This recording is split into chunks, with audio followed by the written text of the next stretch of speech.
So I'm Bob Dorf, and I spent 45 years of my life doing startups. I quit a really good job at the age of 22 because I wanted to be my own boss and have my own business, to the total frustration of my two middle-class parents, one of whom wanted to get me to see a psychologist to talk me out of this. But here I am, and after 7 startups, I've learned a lot.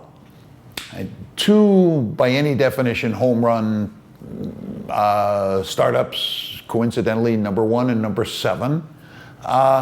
2 modest successes, and 3 where I learned what empowers me to be here talking to you today. 3 total disastrous failures funded purely by me with no outside investors. And when you have one of those, that's when you learn what to do and what not to do when you're building a new business, because you stop and you think. I went on from there to do 30 startup investments, 7 IPOs, 6 more disasters, and everything you can imagine in between. I've worked with mid-sized companies that find the same opportunity to really disrupt the status quo, create new business opportunities and new career opportunities for their people, and to sort of fuel the growth engine that is so hard to fuel with current product, current sales techniques, and things like that. And to be disruptive as an established corporation the same way, startups can be, much more easily. I think it starts from the premise that every element of any business is eminently testable long before you build the product or launch it, whether that's a product from an established corporation or a brand new product from a 3-day-old company.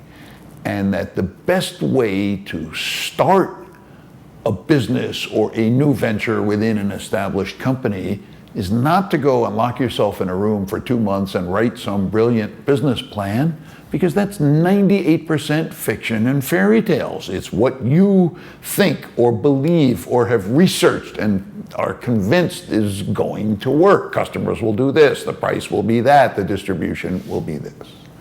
Every one of those things is testable.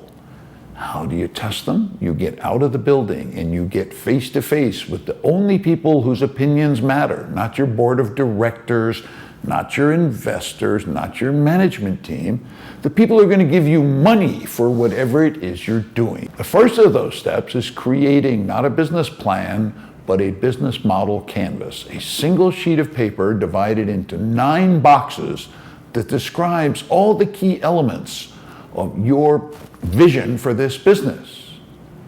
They are guesses, just like the guesses you would have put in that business plan, but that's step 1, is get those guesses down on paper in a day or 2 instead of 2 or 3 months, so you can begin the process of learning, feedback, failure, iteration, retesting, and evolution.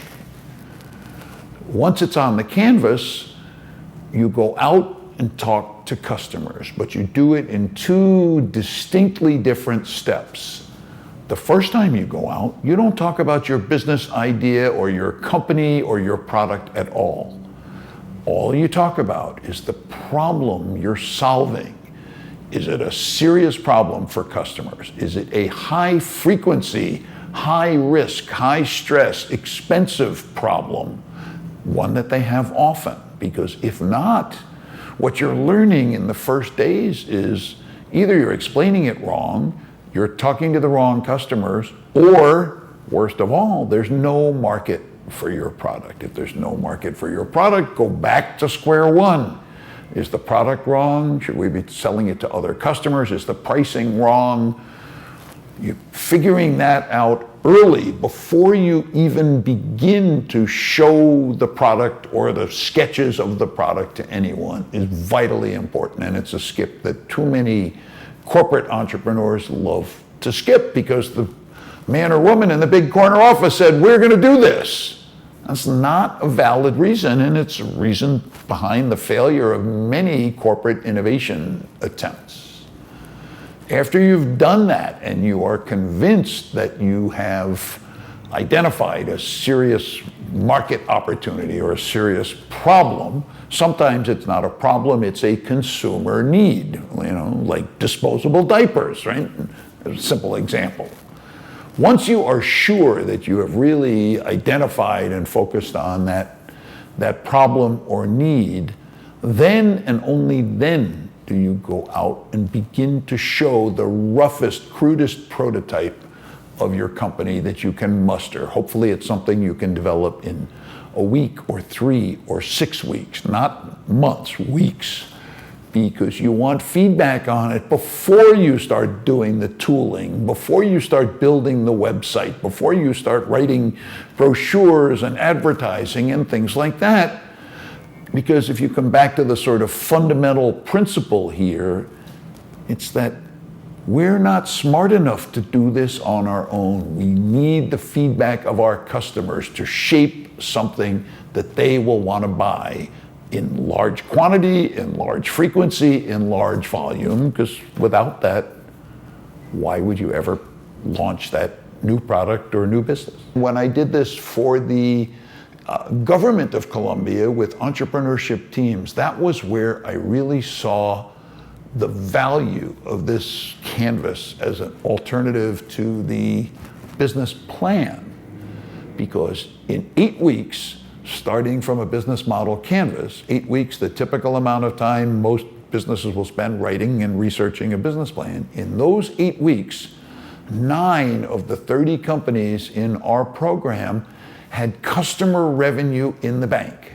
Some not a lot, one a $50,000 purchase order for enterprise software, a retail-oriented company that had completed 315 customer transactions by day 5 of week 8.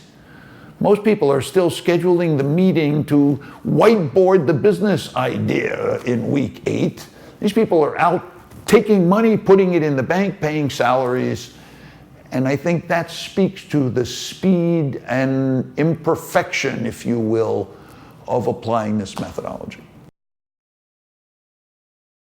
At the CEO Roundtable, we're going to start to take your work apart and make sure that you're being true to the methodology and not only applying the steps and the procedures properly, but also to make sure you're interpreting the data and the feedback the right way, because customers can lead us astray, we can ask the wrong questions, we can interpret the data improperly, and also to begin to explore some of the more advanced steps in the process, like get, keep, and grow customers, or projecting revenue, or making sure that the business is really scalable beyond the initial phases. And we'll do that both in group sessions and face-to-face, one-on-one with each of the teams or CEOs who's attending,